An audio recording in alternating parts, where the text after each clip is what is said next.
The Valoran Dominion had been watching Earth for nearly 50 years before they decided to make their move.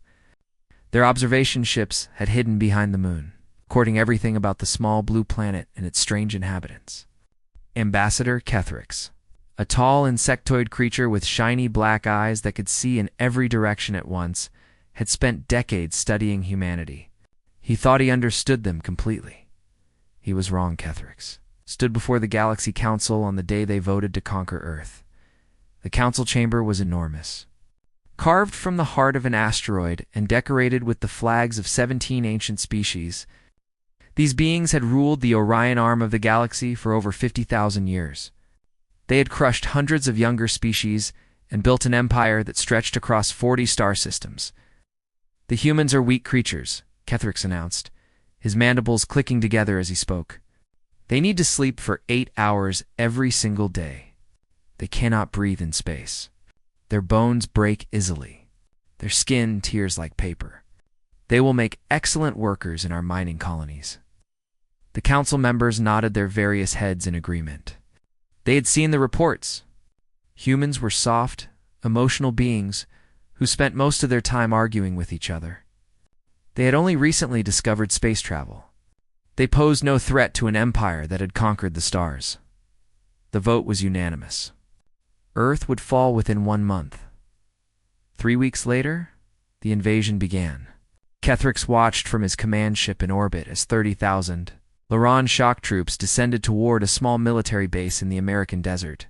The region was called Nevada, and according to Valoran intelligence, only 200 human soldiers were stationed there. The ratio of 150 to 1 seemed more than enough for a quick victory. The landing craft touched down in the cool desert night. Valoran soldiers poured out, their energy weapons humming with deadly power. They formed their standard attack lines just as they had done on 100 other worlds.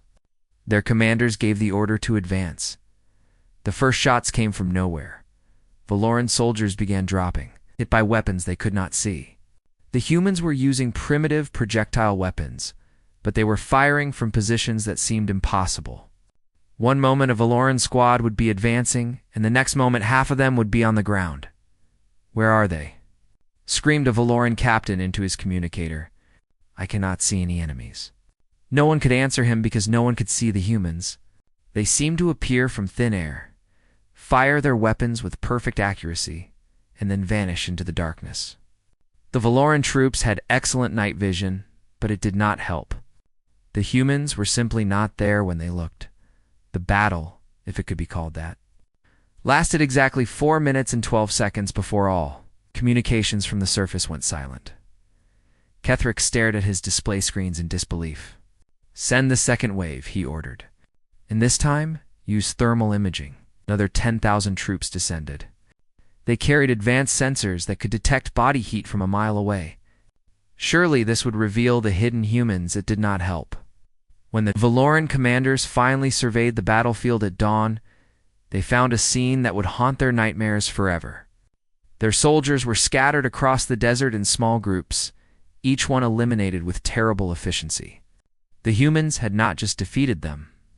They had taken them apart piece by piece, moving through the Valoran formations like ghosts, and the humans themselves were gone. There was no sign of them anywhere. What unit was stationed at that base? Kethrix demanded when his intelligence officer came to report. The officer was shaking as he pulled up the information. "Ambassador, according to the human databases we intercepted, it was a training facility for something called Green Berets." Kethrix felt cold for the first time in his life. Training facility. These were not their main soldiers. No, Ambassador. These were instructors, teachers of warfare. They train younger soldiers in something called special operations. The bridge fell completely silent. Every Valoran officer was thinking the same terrible thought. "How many soldiers?" Kethrix asked slowly. "Did we kill?" The intelligence officer checked his datapad. "None, Ambassador. We wounded 2 of them. One was reportedly angry because he missed his fishing trip. 2 wounded. Out of 30,000 Valoran troops sent to capture them." Kethrix walked to the main viewing window and looked down at Earth. It looked so peaceful from up here, covered in blue oceans and white clouds. Such a small world. Such a young species, and yet 18 of their retired teachers had destroyed an invasion force without losing a single soldier. Ambassador, his communications officer interrupted. We are receiving a transmission from the planet's surface. Put it through. A human face appeared on the screen. He was an older man with gray hair and calm eyes. He wore simple green clothing and held a cup of something hot in his hand. Good morning, the human said in perfect Valoran, which should have been impossible since they had never made official contact. My name is Sergeant Major Pete Hawkins, United States Army, retired. I believe your boys wandered onto our property last night. Kethrix tried to respond, but the human continued.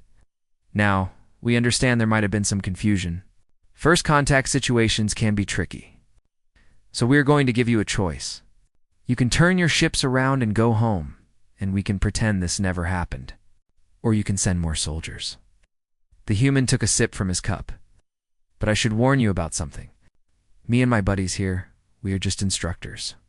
We teach the basics. The real operators, the ones who actually go on missions, they are much better than us. And there are a lot more of them. So think carefully about your next move. The transmission ended. Kethrix stood motionless for a long moment. Then he turned to his tactical officer. Pull the fleet back to lunar orbit. I need to contact the Council. Ambassador, we have overwhelming numerical superiority. We could simply bomb their cities from orbit and... Did you not hear what he said? Kethrix's voice was sharp. Those were their teachers.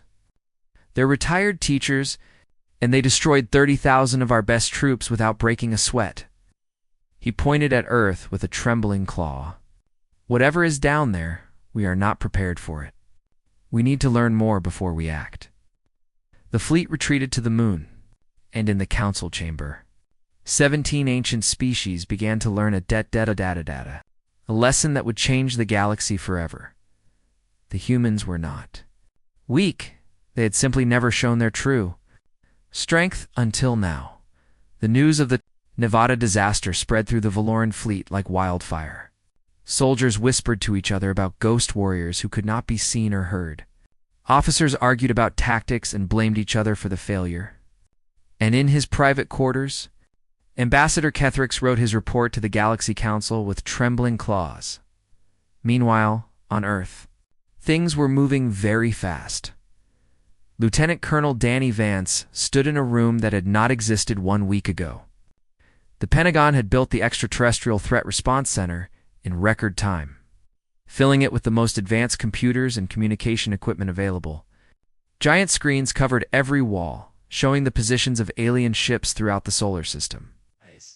They are holding at lunar orbit, Vance explained to the assembled military leaders. About 200 ships, ranging from small fighters to that big command vessel. They have not moved in 3 days. General Patricia Moreno, a tough woman with iron gray hair and sharp eyes, studied the display. They are scared. Good. What do we know about their ground forces? Vance pulled up a new image. It showed dead Valoran soldiers arranged in neat rows. We recovered several bodies and a lot of their equipment. Their technology is about 200 years ahead of ours in most areas. Energy weapons, shield generators, faster than light travel. But their tactics are primitive. Primitive how? Asked Secretary of Defense Howard Kim. They fight like armies did thousands of years ago on Earth. Big formations, direct charges, overwhelming numbers. They have no concept of cover and concealment. They do not use camouflage. They do not employ flanking maneuvers or ambush tactics. When our Green Berets hit them in Nevada, they had no idea how to respond. Kim leaned forward. You are telling me that the entire galaxy fights like it is the Bronze Age? Yes, sir. From what we can piece together, galactic warfare has not changed in 50,000 years. Whoever has the biggest army wins, period. They have never fought an enemy that refused to stand in a line and be shot. Moreno stood up and walked to the display. So their spaceships could destroy our cities from orbit, but if we can get boots on the ground, we have the advantage. That is correct, ma'am. Their ground forces are numerous but completely unprepared for unconventional warfare. They do not understand guerrilla tactics, psychological operations, or small unit combat. The concept of a 12-man team defeating 1,000 enemy soldiers is literally impossible in their minds.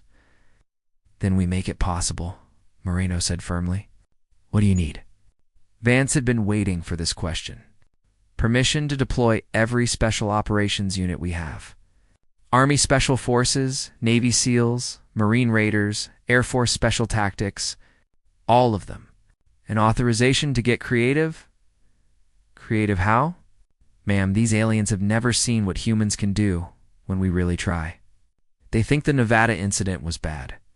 I want to show them it was just the beginning."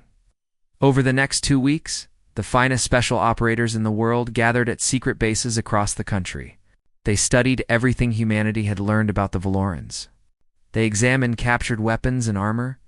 They learned the alien language. And they trained for missions that no human had ever attempted before. Master Sergeant Carlos Delgado, 20-year veteran of the Green Berets, led one of these training sessions. His team sat around him in a circle looking at holographic images of a Valoran colony ship. "The aliens have one major weakness," Delgado explained. "They build everything big. Big ships, big bases, big armies. They never consider that someone might come through the small spaces." He zoomed in on the ship's blueprints. "See these maintenance tunnels? They are used by cleaning robots. The Valorans never go inside because they are too large to fit. But we are not too large." Sergeant First Class Nina Brooks, the team's demolitions expert, studied the image. "So we go in through the garbage chutes? Through the garbage, the air vents, the water pipes? Whatever works. These aliens have never had to defend against infiltration because no one in the galaxy does infiltration. Until now. So training was intense. Teams practiced moving in zero gravity. They learned to hold their breath for minutes at a time. They studied every piece of Valoran technology until they could take it apart and put it back together in the dark, and they waited for the order to deploy. That order came 3 months after the Nevada incident. The Valorans had built a forward operating base on Mars and were using it to stage troops for a second invasion of Earth. Satellite. Images showed over 100,000 soldiers and enough ships to darken the sky. General Moreno called a meeting of all. "Special Operations Commanders. Cannot hit them head on," she said. "They have orbital weapons that would destroy any conventional attack. But we do not need to hit them head on." She pointed to the Mars base on the screen. "The enemy commander is named Kethrix. He is the one who ordered the Nevada attack. According to our intelligence, he is convinced that humans are weak, and that his first invasion only failed because of bad luck. He is asking the Council for permission to attack Earth again, this time with overwhelming force." "So he changed his mind?" said Vance.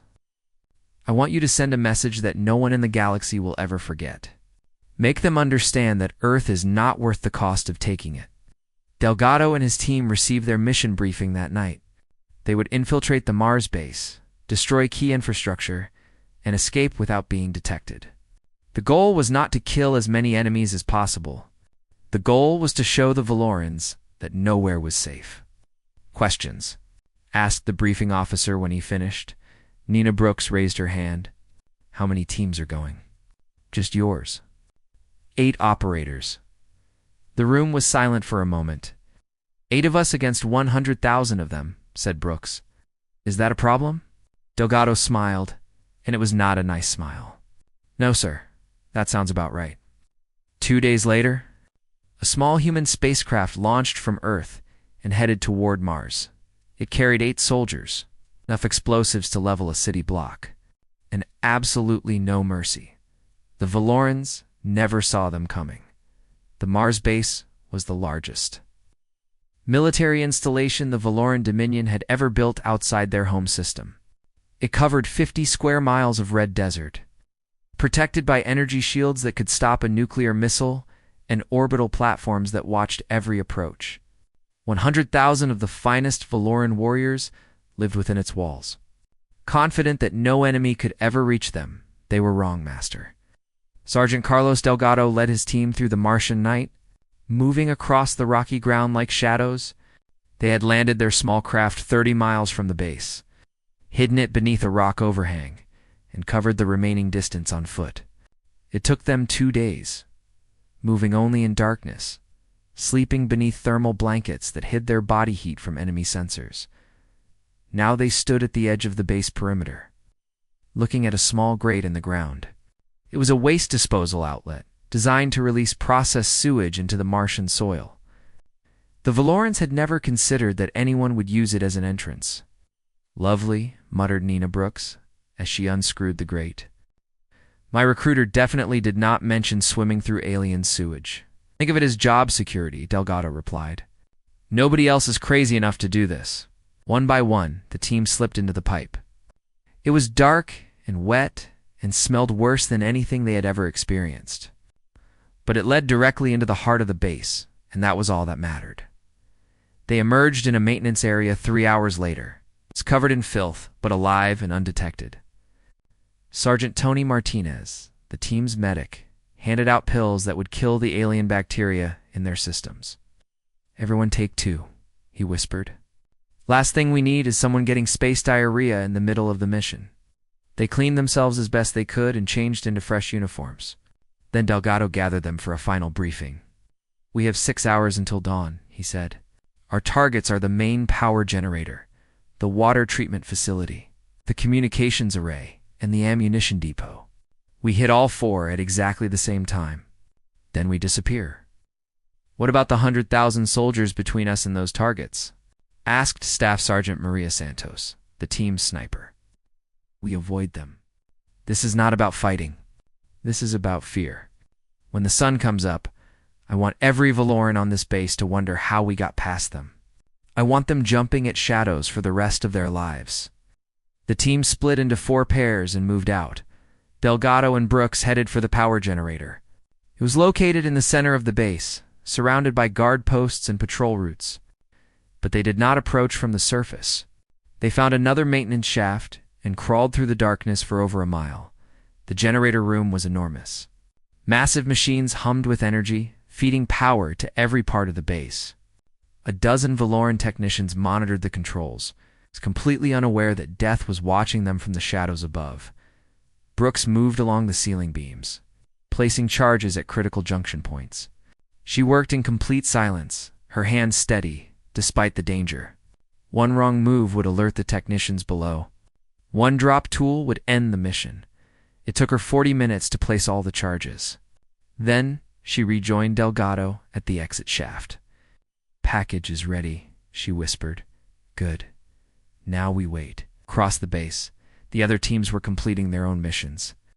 Martinez and his partner placed poison in the water treatment chemicals. Nothing lethal, but enough to make every Valoran violently ill for weeks. Santos and her partner set up delayed explosive devices on the communications array, and the final pair loaded the ammunition depot with enough explosives to create a crater visible from orbit. At exactly 3 in the morning, Delgado activated his radio. "All teams report status." For confirmations came back. Everyone was in position. Everyone was ready. Execute in 5 minutes. Then rally at extraction point 7. See you on the other side. The 5 minutes felt like 5 hours. Delgado watched his chronometer count down, second by second.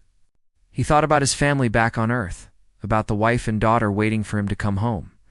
He thought about all the soldiers who had died in Nevada, taken by surprise by an enemy they never expected. Now the Valorans would understand how that felt. The timer hit 0.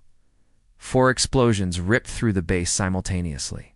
The power generator erupted in a ball of blue fire, plunging the entire facility into darkness. The communications array collapsed in a shower of sparks. The ammunition depot went up like a volcano, sending a pillar of flame hundreds of feet into the Martian sky. And deep within the water system, Martinez's poison began spreading through every pipe and tank.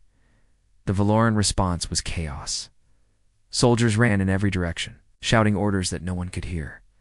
Officers tried to organize defenses against an enemy they could not see. Some units fired wildly into the darkness, hitting nothing but their own allies. The base had trained for every possible scenario except this one. And through it all, 8 humans moved like ghosts. They did not engage the enemy directly. They did not need to. Instead, they added to the confusion. A small explosion here. A tripwire there. Flares launched from unexpected angles to make the Valorans think they were surrounded. By the time the sun rose, the base was in complete disarray. Delgado reached the extraction point just as the first light touched the Martian hills. His team assembled around him, all 8 present and accounted for. They were exhausted, filthy, and grinning like wolves. "Casualties?" he asked. "None," reported Martinez. "Unless you count my sense of smell. Good. Let us go home." They reached their hidden spacecraft and launched before the Valorans could organize a pursuit. As they left Mars behind, they could see smoke still rising from the base. It would take months to repair the damage. It would take years to repair the psychological wounds. When the report reached the Galaxy Council, High Chancellor Warmesh read it 3 times before he could believe it. 8 humans. 8 soldiers against 100,000. And not a single human casualty. "What are these creatures?" he asked his advisors. "What manner of beings can do this?" No one had an answer. But everyone was starting to understand that the galaxy had made a terrible mistake by threatening Earth. And the humans were just getting started. The Galaxy Council was desperate. The war with humanity had been going on for nearly a year, and every battle had ended the same way. Valoran forces would establish a position confident in their numbers and firepower. Then the human ghosts would appear from nowhere, destroy everything important, and vanish before anyone could stop them. The Valorans had lost 3 colonies, 2 fleet stations, and more soldiers than they wanted to count. And they had not managed to kill a single human special operator. High Chancellor Warmesh called an emergency session of the council. 17 species gathered in the Great Chamber, their representatives arguing and blaming each other for the disaster. Finally, Ambassador Ketherick stepped forward with a proposal. "We cannot defeat these humans in combat," he admitted, his pride wounded but his survival instincts intact. "But we do not need to. We need only threaten what they care about." He activated a holographic display showing a human colony transport ship. It was called the Horizon, and it carried 3,000 civilians traveling from Earth to a new settlement on Europa. "We captured this vessel 2 days ago," Ketherick announced. 3,000 humans, including many children. "We are offering the human government a simple choice.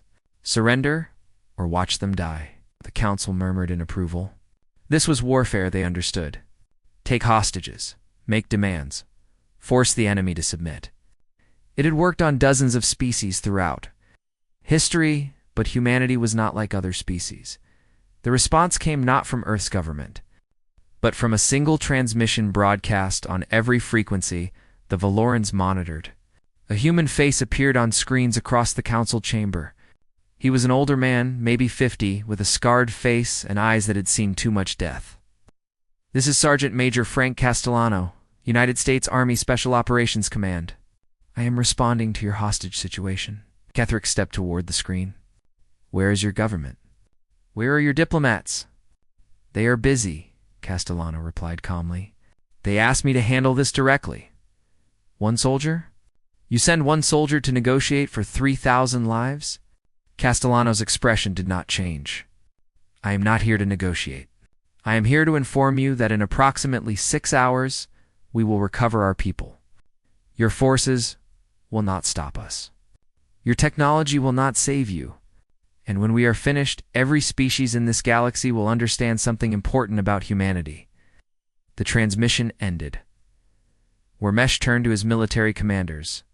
"Increase security around the prisoners. Deploy the entire home fleet around this station. If the humans want their people, make them fight through 10,000 ships to get them." The commanders rushed to obey. Within hours, the Council's capital station was surrounded by the largest fleet ever assembled in galactic history. 10,000 warships formed a defensive sphere that nothing could penetrate. The station itself was locked down. The guards posted at every entrance and exit. They were ready for an invasion.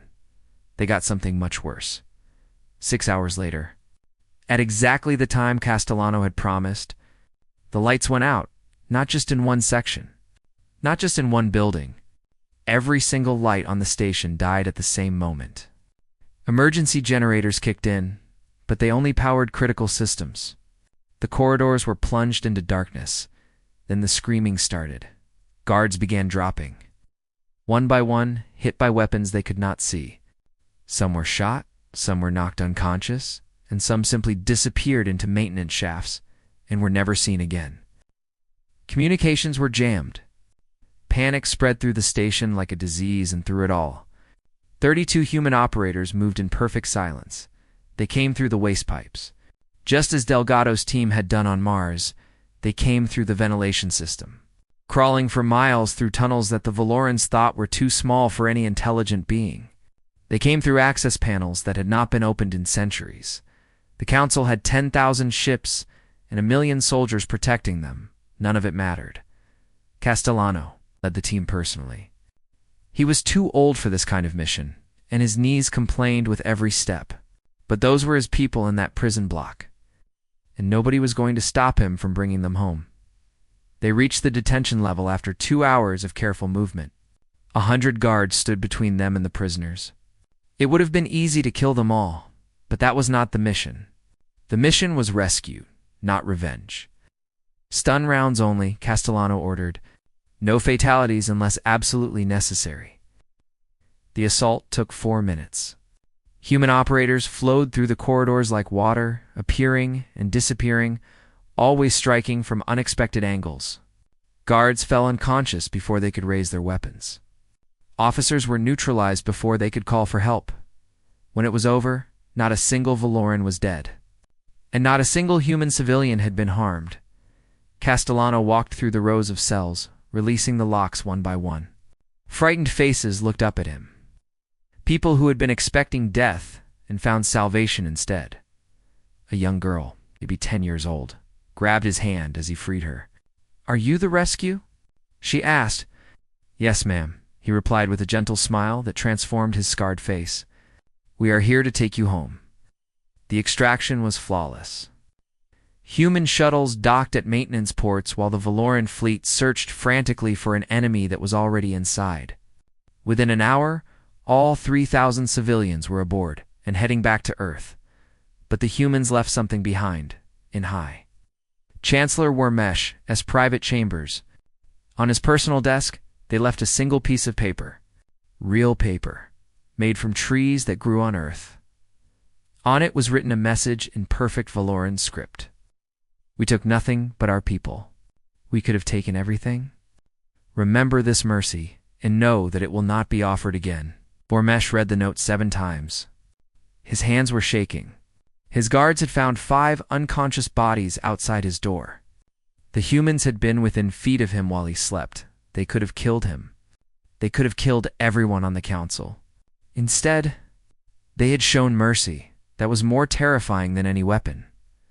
Wormesh called an emergency session the next morning. When the Council assembled, he did not wait for ceremony. "We must surrender," he announced. "Immediately surrender." Kethrix was outraged. "We have 10,000 ships. We have armies on 100 worlds. We cannot surrender to a single species from one planet." "You fool." Wormesh's voice was cold as space. "Do you understand nothing? The soldiers who did this, the ones who walked through our defenses like they were not there, the ones who could have killed us all and chose not to, they are not humanity's best. They are not their elite warriors. They are simply the ones humans send when they want to be subtle." He held up the paper note.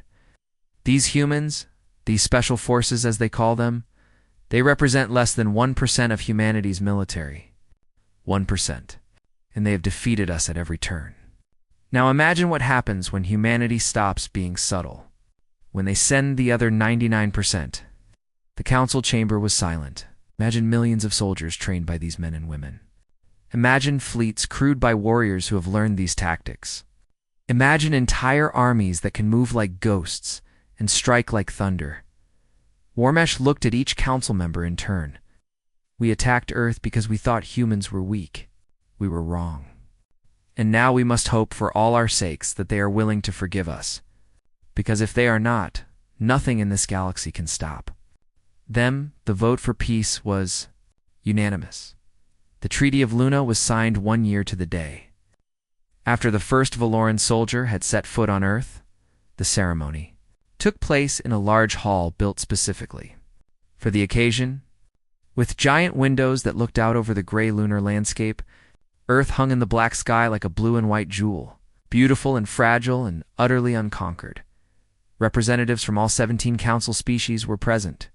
They wore their finest ceremonial robes and carried themselves with ancient dignity. But their eyes told a different story. Their eyes were nervous, watchful, afraid. They were afraid of the humans. Ambassador Lisa Thornton represented Earth at the signing. She was a small woman with short brown hair and a calm smile. She wore a simple blue dress instead of military uniform, and she carried no weapons of any kind. To the assembled aliens, she looked like the least threatening being in the room. They knew better now. "The terms are acceptable," Thornton said after reviewing the treaty documents. "Earth asks for only 3 things in exchange for peace. First, recognition as a sovereign species with full rights under galactic law. Second, a permanent seat on the Galaxy Council. Third, a binding promise that no member world will ever again attempt to enslave another sentient race." High Chancellor Warmesh blinked all 4 of his ancient eye. "That is all? You ask for no territories? No reparations? No punishment for those who attacked you? No, but you had us completely defeated. Your special forces proved that our defenses were meaningless. You could have demanded anything, and we would have been forced to accept. Why do you not take what you could have taken?" Thornton was quiet for a moment. She looked out the window at Earth, thinking about her answer. "High Chancellor, do you know why we created special forces in the first place?" Warmesh considered the question. "To wage war more effectively? No, we created them because we were tired of war." She turned back to face him. "On our world, we spent centuries killing each other. Big armies crashing together. Millions of soldiers dying for small pieces of land. After a while, we realized there had to be a better way to fight, a better way to end fights. Special forces exist to win wars quickly, with minimal casualties on both sides. They are not weapons of mass destruction. They are weapons of precision. We would rather send 8 soldiers to disable an enemy base than send 8 million to destroy it completely." She gestured to the gathered dignitaries. "The galaxy has been waging war the old way for 50,000 years. Massive armies, total destruction, winner take all. You have killed trillions of beings across countless worlds. And for what? To build an empire where weaker species live in fear of stronger ones." "That is the natural order," Ketherick said, from his place in the Valoran delegation. "The strong rule, the weak serve. Perhaps. But humanity has learned that there is another way.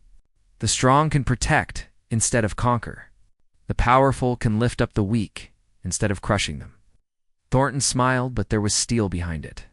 "We do not want to rule your empire, High Chancellor. We do not want to enslave your people. We want to change the way the galaxy thinks about strength." The ceremony continued. Documents were signed. Hands and claws and tentacles pressed seals into wax and digital records. When it was finished, humanity had officially joined the galactic community as equal partners, but the real work was just beginning. Over the following months, things began to change throughout the galaxy. Slave markets were shut down, their owners suddenly finding themselves visited by quiet humans who made very persuasive arguments for a new line of work. Cruel governors discovered that their crimes had been documented and shared with their own citizens. Mining colonies that had worked their laborers to death received new management with more ethical practices. No one officially blamed the humans for any of this. No one could prove anything. But everyone knew the special forces had not stopped operating. They had simply changed their mission. 1 year after the treaty, High Chancellor Warmesh invited Ambassador Thornton to a private dinner. They sat alone in his chambers, eating food from a dozen different worlds and drinking wine that was older than human civilization. "I must admit something to you," Warmesh said. "When we first encountered your species, I thought you were exactly what our scientists reported. Soft, weak, emotional creatures who would make good servants. I was completely wrong. Many species have underestimated us, Thornton replied. It is an easy mistake to make. We do not look very dangerous. No, you do not. But I have come to realize that this is part of your strength. You appear weak so that your enemies underestimate you. You show mercy so that your enemies think you are soft.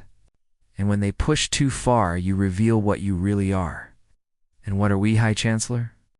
Warmesh was quiet for a long moment. He had lived for 3,000 years and conquered a dozen worlds. He had never known fear until he met humanity. You are the most dangerous species this galaxy has ever produced, he said finally. Not because of your weapons or your technology. Those are impressive, but they can be matched. You are dangerous because you understand something that we never did. What is that? Violence is a tool, not a solution. War is a last resort, not a first option. Your special forces could have killed everyone on my council station. Instead, they showed mercy. That mercy terrified us more than any massacre ever could. Thornton nodded slowly.